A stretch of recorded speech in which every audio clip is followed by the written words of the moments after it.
tell me how you got involved in the boxing game. Well, I've loved boxing from as early as I can remember. I grew up in Trenton, New Jersey, and my father was involved with sports. He was one of the creators of the Police Athletic League in Trenton, New Jersey, and his specialty was boxing. The PAL is a multi-sport program. However, his specialty was boxing, and we had a boxing gym right next door to the house I lived in. So I was in the gym for many years. The training was always terrific, but the fighters were great. I always enjoyed the kids that came in and the champions that came in and the people that we would meet. So I trained a lot, but I did not fight. I had no amateur or pro fights myself. Then I went away to college, and I graduated in business administration from Gettysburg College in Pennsylvania, and decided I had to do my own thing. I can't follow my father's footsteps because young man in the 60s, you got to go out on your own. So I was recruited from college by Sears Roebuck and Company, who at the time was the #1 corporation in the world.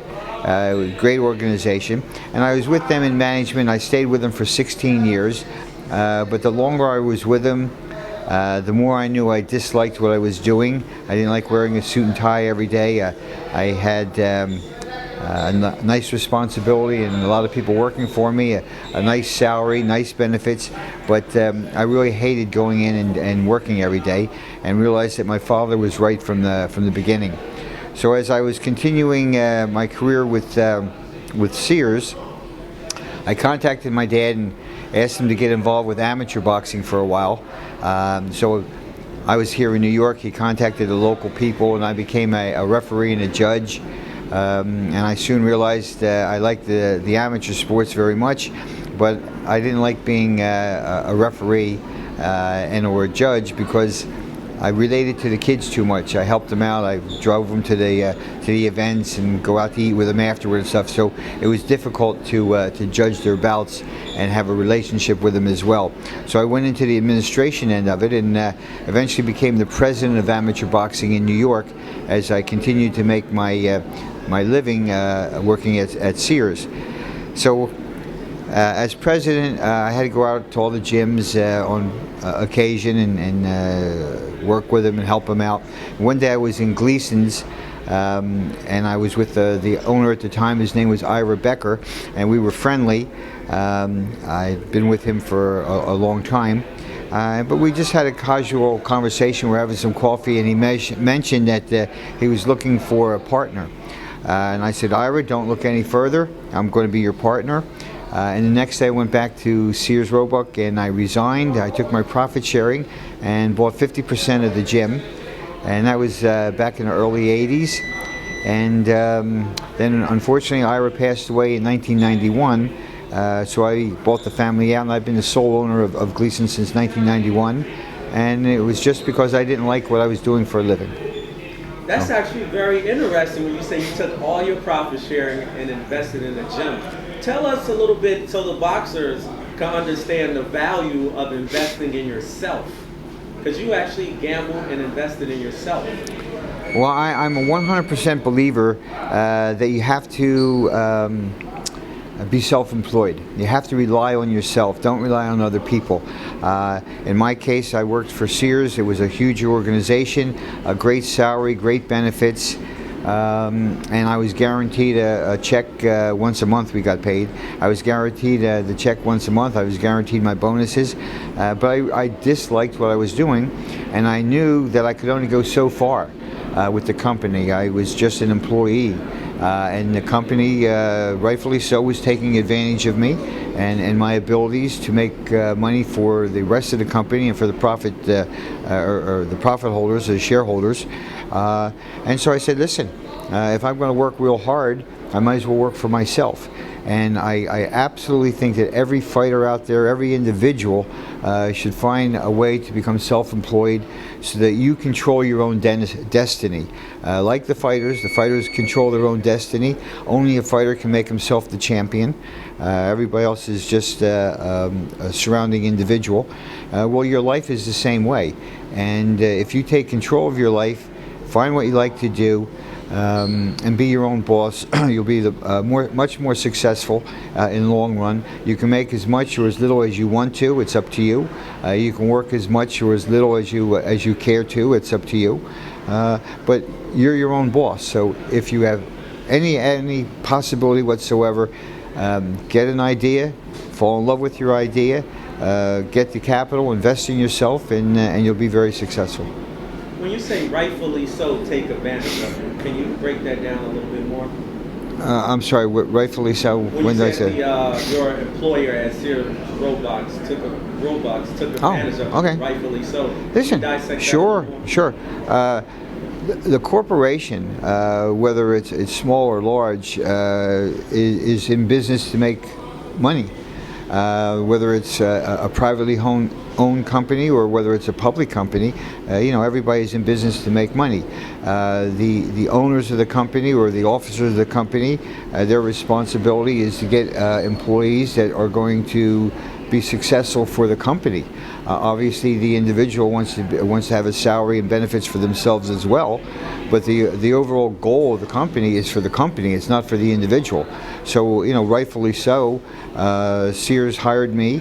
I was a hard-working individual. I was loyal to the company, and I felt obligated to do as much as I could for the company. But it was for the company, it wasn't for me. And so I think you should turn that around and work that hard for yourself as opposed to someone else. And what I really find interesting about it is that Sears is virtually out of business, but you're still here. Can you speak upon that point to me? Love to. I think it's ironic that Sears, when I was hired, was absolutely the #1 corporation in the world. They were the biggest company anywhere. Since I retired, they've since almost filed or have filed for bankruptcy and bankruptcy relief. Conversely, this area that we're in, which is now called Dumbo, Dumbo stands for Down Under the Manhattan Bridge Overpass. When I first moved Gleasons here back in 1984, was a disaster. I mean, it was nobody was living here. There were certain people in the buildings that were not supposed to be living there, but they were there because nobody was stopping them. There were a few artists in the area. There were only 2 corporations back then when I first came here. They've since gone, so I'm the oldest corporation in the area. But it went from a totally depressed area to now being ranked the 4th wealthiest area in all 5 boroughs. And I'm hoping that that's, again, because of Gleason's Gym. So we've turned this area from a disaster into the 4th wealthiest area. And then when I left Sears, it went from being the #1 corporation to filing bankruptcy. So maybe there's something there, maybe there isn't. Maybe it's just a coincidence. But yes, Sears is on the brink of bankruptcy, and we've been able to bring Gleasons to a very, very nice position. So tell us about the Gleasons dynasty. What year exactly did you get involved with Gleasons? Okay. Well, the Gleasons started in 1937. It's currently the oldest active boxing gym in the United States. There was a fellow by the name of Robert Gagliardi. He was a cab driver. He was Italian, and he had some fighters and wanted to have his own gym. There was a gym in Manhattan at the time called Stillman's, which was the gym. It was the biggest gym in the world. It was the one that everyone went to. It was in Manhattan on 8th Avenue and I believe it was 54th Street. And Bobby Gagliardi decided that that wasn't for him. He needed his own place. So he found a location in the Bronx. It was called the Hub section, 149th Street and 3rd Avenue. And it was an Irish area. So he decided that's where he was going to put his gym. However, he was Italian, and back in 1937, the Italians and the Irish didn't get along real well. So he decided he couldn't open up an Italian gym in an Irish area, so he came up with the name Gleasons, so it sounded Irish. He became very successful. His first champion was a fellow by the name of Phil Terranova, very quickly followed by Jake LaMotta. So it became a hot gym, and a lot of fighters wanted to start going there. And Gagliardi decided to legally change his name to Gleason, so it was, became known as Bobby Gleason's Gym. And when I purchased the gym in 1982, we trademarked it to Gleason's Gym. However, Bobby had his gym in the Bronx from 1937 to 1974, and at that point the gym, or the building that it was in, was torn down. They made a housing project out of it, and Bobby was forced to relocate, and he went into Manhattan. And we were at the corner of 8th Avenue and 30th Street, right next to Madison Square Garden. It was a terrific location, and it was the first gym, first boxing gym to ever be a first floor walk-in. Usually gyms were on higher floors because rents were less expensive, etc. But Bobby was able to cut a real good deal on 30th Street, and we were first floor walk-in, and we were the only tenant in a 17-story high-rise. And so for 10 years we ruled. We were in there. Everybody that wanted to fight at Madison Square Garden obviously came over to Gleasons and trained. At this time, Madison Square Garden was still known as the Mecca of boxing, and the place where everybody wanted to compete. So great fighters, 10-round fighters from anywhere in the world, they would come in. They would take a 4-round fight just to be able to fight at Madison Square Garden. And we were able to be associated with them. And so Gleasons grew in stature and notoriety, and many of the New York City-based fighters trained at Gleasons. The gym I mentioned earlier, Stillman's, went out of business in 1953, when Lou Stillman retired, and so Gleasons took over. Gleasons became the Stillman's, the big gym of the time, and we were located in Manhattan, right next to the Mecca of boxing. So everything was working very well. New York City was still the prime spot for boxing in the world. It since has left New York City, but at the time it was New York City and Gleason's Gym and Madison Square Garden, which were the three pillars of boxing in the world. So we took advantage of that, and then in at the end of 1983, the landlord of our building came in to see me and said, "Bruce, take a walk with me for a moment." And we went up to the top floor, and you could hear the rat-a-tat-tat of the speed bags and all the noise from the gym on the first floor up in the 17th floor. So he said, "It's not going to work out. You know, I'm turning the building into co-ops, and we have to get some tenants in here. So Gleasons has to relocate." So this was now in 1984. There was a recession going on. My partner Ira and I looked all around, couldn't find a suitable spot, and then we were contacted by a developer by the name of David Walentis, who brought us over to this disaster area. It wasn't called Dumbo at the time. It's the area located between the Manhattan Bridge, the Brooklyn Bridge, the BQE, and the river. And it's a nice area. It's got nice transportation, but it was totally dilapidated. And Walentis had the idea that he was going to develop it and make it into a very nice residential area. And he showed us his plans, and everything looked really gorgeous. But that didn't matter to us. What mattered was that the rent was extremely low. He just needed some tenants in here. He liked Gleason's Gym. He wanted us to come over. So we cut a deal and got a 10-year lease, and there was nobody in the area.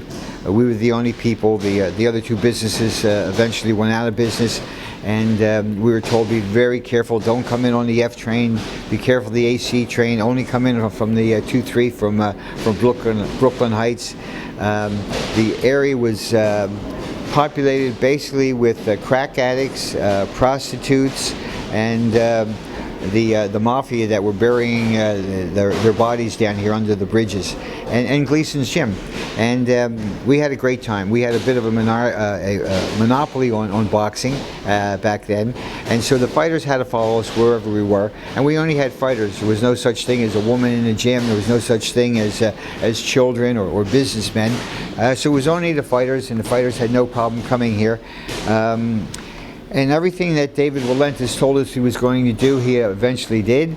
The first probably 15 to 17 years that we were here, the development was extremely slow because of zoning and lawsuits and different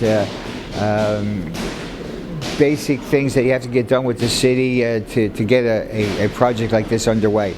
But now that I've been here, I guess close to 35, 36 years, everything that David Walentis said he was going to do, he has done.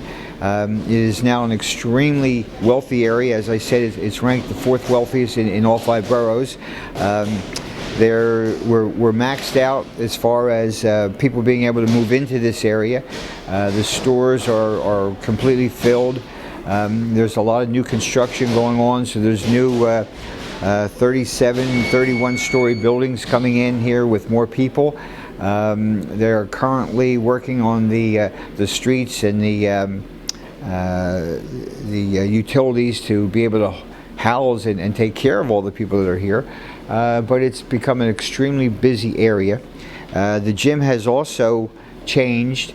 I went from 100% fighters to probably 10% fighters today, with 90% of my population being women, children, businessmen, people from the neighborhood, from the area.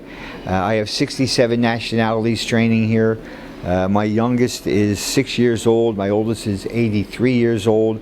We have a mixture of everybody. I have Wall Street titans and CEOs from Wall Street training here alongside some of the kids from the projects that don't have a lot of money. And we have a mix of everything, and it's become extremely successful, and a tremendous mix of people. And that's really what boxing gyms are. I mean, I'm talking basically about Gleasons Gym, but boxing gyms are like Gleasons Gym. You know, they're cosmopolitan areas, usually located in your lower socioeconomic areas, but it's a melting pot of people. And as boxing becomes more and more popular, more and more people are coming into gyms and realizing what a tremendous workout it is, and so people come in. They meet the kids that are traditional boxers. They realize what great people they are, how concentrated they are, how focused they are. They assimilate them into their businesses. They come here and they meet the fighters and they train alongside of them and say, hey, you got a fight coming up, I'm coming, I'm buying a ticket. So it's a nice assimilation. The kids from the projects meet the people from the Wall Street areas and types, and like them and start working for them. And the titans from Wall Street come in here and meet the kids and realize they're great employees, they're great people, and they start associating with them socially and going to their fights together. So it's a melting pot, and it's something that is what I love. Okay, it's just meet people every day. You never know who's going to come in here. We've had politicians. I've had people like Justin Trudeau, the Prime Minister of Canada, training here. We've had many politicians, actors, actresses, people from all walks of life, and it's just an exciting thing. So Gleasons went from Manhattan over here to Dumbo. We got here in 1984. Here it is going on 2020, and we're still here. So those 10-year leases that I've gotten, and then I was so happy to come because the rent was so low, is no longer so low. But what everything Walentis said he was going to do by bringing a population in here that would support the gym and enable me to pay the rents, he's done. So it's become a very successful place, and I find myself very rewarded as far as having a position that I enjoy. I love coming in here every day. I don't want to go anywhere else, and so I find myself to be a very fortunate person.